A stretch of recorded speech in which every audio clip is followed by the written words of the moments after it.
Bismillahirrahmanirrahim. Assalamualaikum warahmatullahi wabarakatuh. Kembali lagi di pembahasan tutorial Fisika 1, yaitu pembahasan tutorial ketiga gerak lurus berubah beraturan. Nah, video pertama ini saya akan mereview ulang rumus-rumus yang digunakan pada bagian gerak lurus berubah beraturan. Nah, yang pertama itu ada rumus GLB. GLB ini adalah rumus dasarnya. GLB itu rumusnya S sama dengan V dikali T. Nah, ini adalah rumus dasarnya, yang mana S itu adalah menyatakan jarak, V itu menyatakan kecepatannya, dan T itu menyatakan waktu. Pada GLB ini, konsepnya V itu konstan. Jadi tidak berubah. Yang mana dari namanya saja gerak lurus beraturan. Nah, jadi dia V-nya itu konstan. Yang kedua, nah ini adalah yang kita pelajari, yaitu GLBB, gerak lurus berubah beraturan. Yang mana pada GLBB ini memiliki yaitu percepatan dan perlambatan. Hanya saja dia ini berbedanya percepatan itu positif dan sedangkan perlambatan itu adalah negatif. Nah, lainnya dia memiliki perubahan kecepatan, yang mana ada dua jenis kecepatan yang berlaku di sini. Ada V0, yaitu ini kecepatan awal, dan VT. VT adalah kecepatan akhir.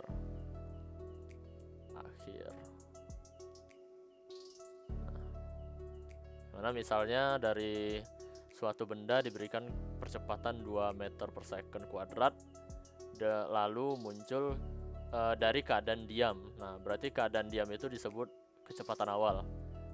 Lalu setelah mencapai detik sekian, kecepatannya menjadi 5 meter per second. Nah, itu disebut kecepatan akhir setelah efek dari percepatannya. Ada pun rumusnya itu ada 3. Yang pertama itu rumus pertama, yaitu VT sama dengan V0 plus minus AT. A dikali T ya maksudnya ini ya. Nah,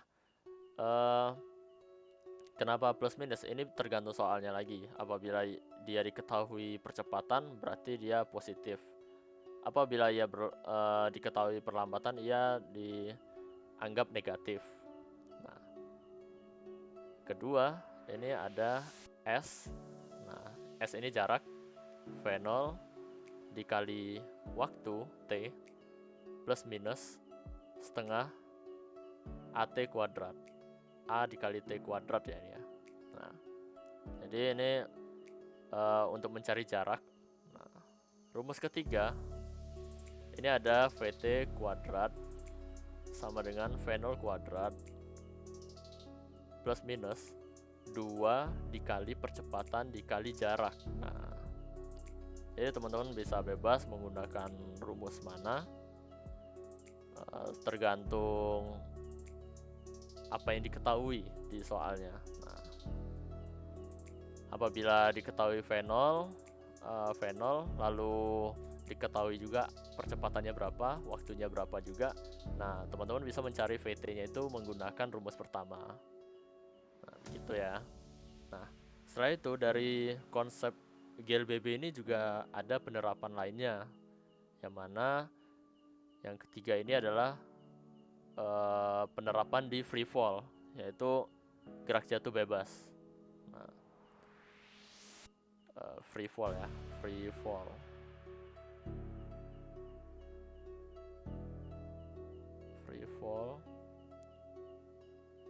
Nah, pada free fall ini ia berlaku kecepatan awalnya itu selalu 0. Kenapa? Karena free fall ini dari kondisi dia dilepas dari atas, dia dilepas, bukan dilemparkan atau diluncurkan. Nah, apabila ada kata-katanya dilepaskan itu dia berarti tidak diberikan kecepatan di awalnya, jadi dilepas aja gitu bendanya. Nah, jadi gitu.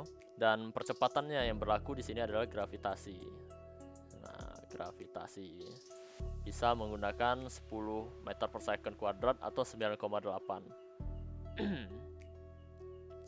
atau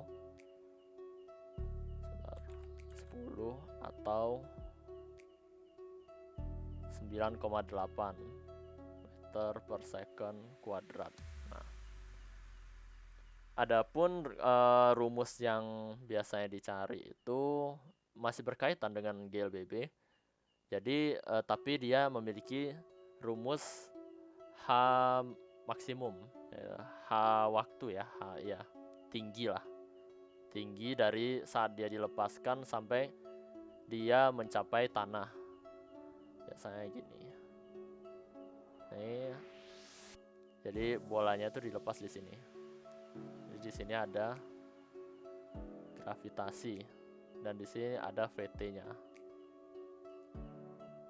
Dan V0-nya ini adalah 0 karena dia dilepaskan. Nah, tentunya dengan efek gravitasi ia memiliki nilai akhirnya, berapa kecepatan ia menyentuh tanah.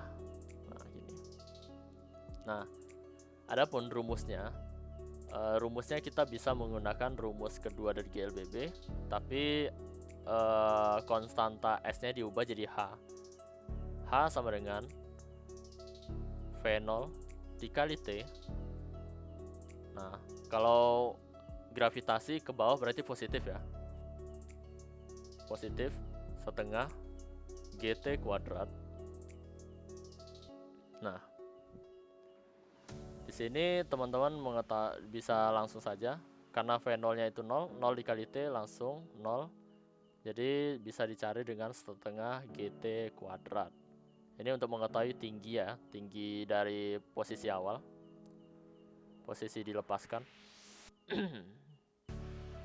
Nah, yang keempat itu ada kondisi penerapannya, yaitu dilempar secara vertikal, dilempar secara vertikal, berarti ke atas ya, vertikal itu ya, vertikal. Dengan syarat ya ini minus G karena dia berlawanan. Gravitasinya ini minus jadinya, minus 10 atau minus 9,8 boleh. Nah, teman-teman di sini bisa di dalam penerapan dilempar secara vertikal dia berlaku ketinggian maksimum dan waktu sampai di puncak. Jadi konsepnya seperti ini. Misalnya ada bola dilemparkan dari posisi di sini. Nah, posisi di tanah ya. Lalu dia dilempar secara vertikal. Nah, dia akan sampai ke titik puncaknya sini. Nah, lalu yang dihitung H max-nya, ketinggian maksimumnya, yaitu dari titik dia setelah mencapai puncak sampai ke tanah kembali. Ini disebut H maksimum. Rumusnya bisa teman-teman menggunakan rumus VT kuadrat ini ya, rumus ketiga untuk menemukan H max-nya. Nah, bisa langsung saja VT kuadrat sama dengan, nah, di sini saya lupa tadi kalau dilemparkan secara vertikal itu VT-nya sama dengan 0. Kenapa 0? Karena dia setelah mencapai titik tertingginya, benda itu akan diam sesaat. Nah, jadi VT-nya itu 0. Nah, di sini berarti V0-nya ada nilai dan VT-nya sama dengan 0. Nah, gitu konsep kalau dilempar secara vertikal. Langsung saja berarti V0 kuadrat minus, kenapa minus? Karena dia berlawanan gravitasinya, minus 2GH. Nah, VT kuadratnya sudah 0, berarti langsung saja dipindah ruaskan ke sana, ke bagian ruas kiri. menjadi 2GH sama dengan V0 kuadrat. Nah, H-nya sama dengan V0 kuadrat dibagi 2 dikali gravitasinya. Nah, ini untuk mencari Hmax.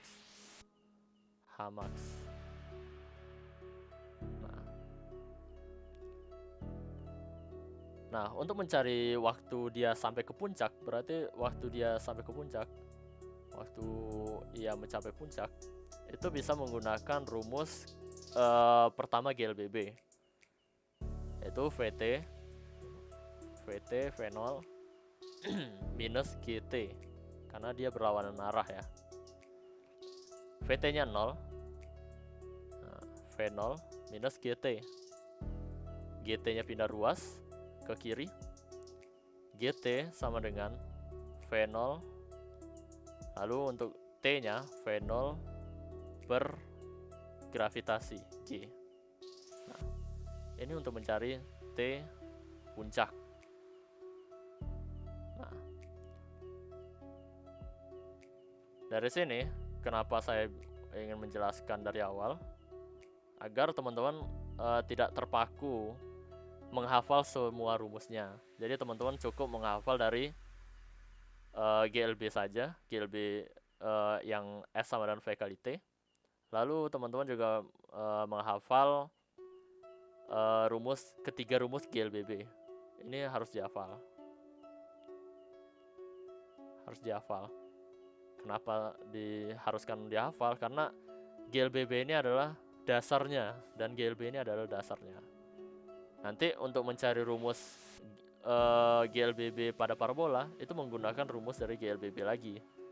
Nah, nanti teman-teman juga mencari gerak melingkar itu juga menggunakan konsep yang sama dengan GLB dan GLBB.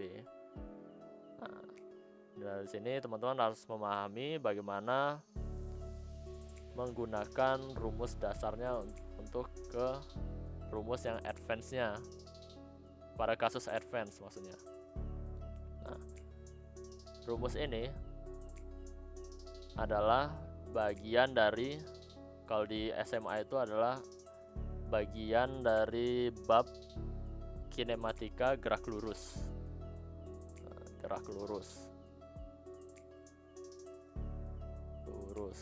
Nah, dari sini teman-teman bisa pahami ya. Ini untuk pendahuluan saja agar lebih nangkep bagaimana penerapan rumusnya dari dasar menjadi kondisi yang lebih luas lagi, begitu. Mungkin sekian dari video pengantarnya. Selanjutnya kita akan membahas soal pertama di tutorial ketiga di video selanjutnya.